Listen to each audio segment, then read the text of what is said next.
Just wait a second, we're starting to deal with this music.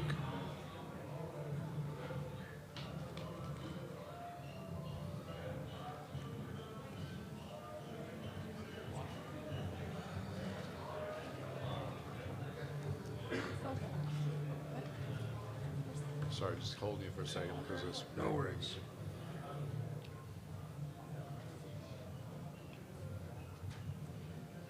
Okay, in lieu of an opening statement, we'll take a couple of questions first for Coach Jans. First to our right. James or players? Coach. Okay.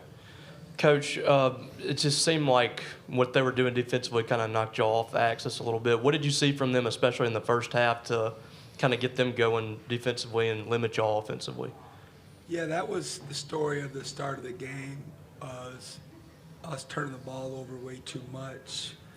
You know, you can talk to your blue in the face about that, but at the end of the day, you got to give credit to Michigan State, and they didn't do anything different than we anticipated or that we prepared for. They just did what they do at a high level, and they got in those gaps, and then got guards that got really strong hands, and you know, they're very ball hawkish when you try to drive it in there, and I thought that really hurt us early. You know, our half-court defense, our get back, you know, going from O to D was good. We worked on it a ton because of our respect of how fast they play, but we put ourselves in some tough spots with our turnovers, and then, you know, and gave them credit, but at the same time, we just didn't move the ball as well as we wanted to going into the game, and then we got off to a really, really poor start. Front row. Coach, both teams turned it over quite a bit, 16 and 15 respectively, but three-point shooting, Spartans 10 of 23, you guys 6 of 27.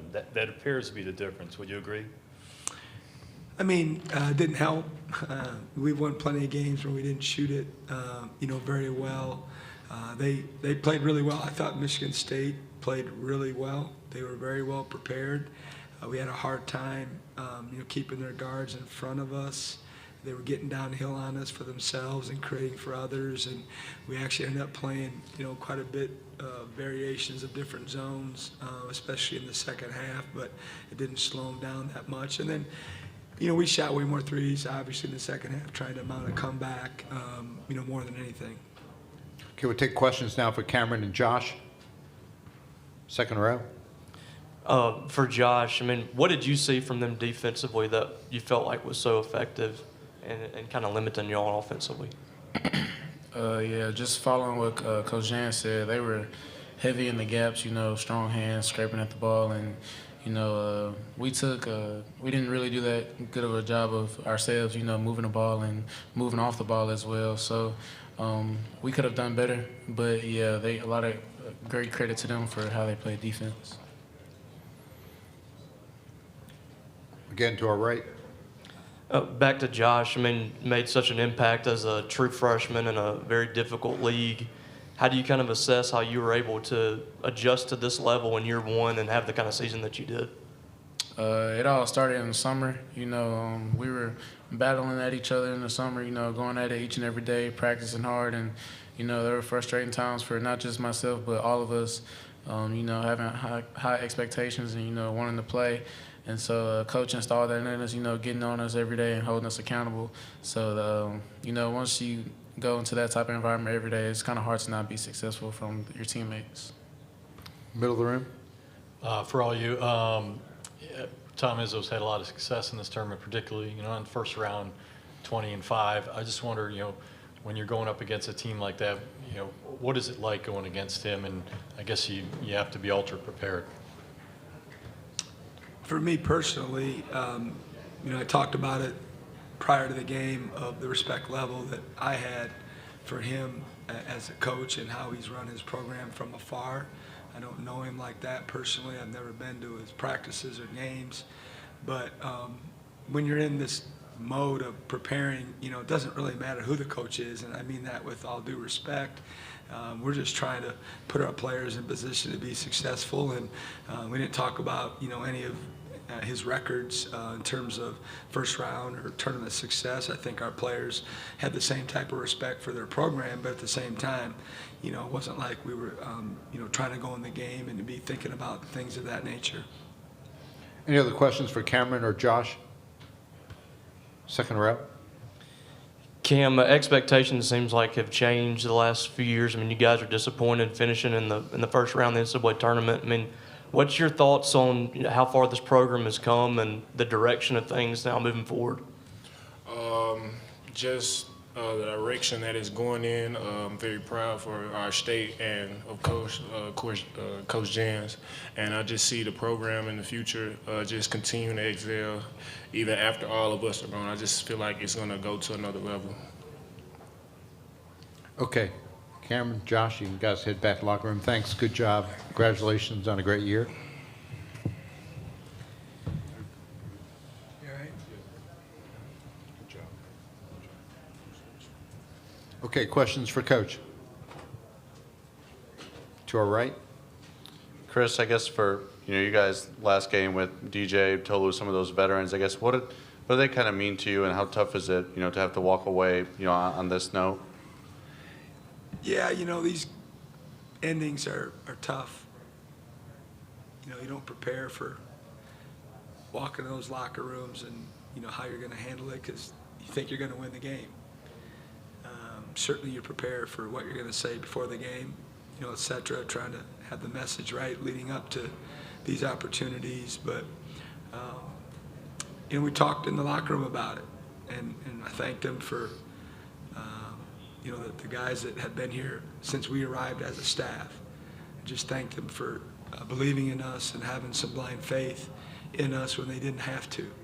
There were people pulling them in all sorts of directions, and I'm sure part of it was, they loved the university and they were there for a number of different reasons, and we tried to sell them a vision on what, we thought we could do as a staff at Mississippi State, and I just really talked about that with them as a group of, I'm going to appreciate them, forever for sticking with us. And I also told them that, they might not feel it right now, but, I promise you they've had a lot of growth on the floor and probably more off the floor, and that we feel good about equipping these guys when they're through with their eligibility and preparing for the next part of their career, the next part of their life for that matter.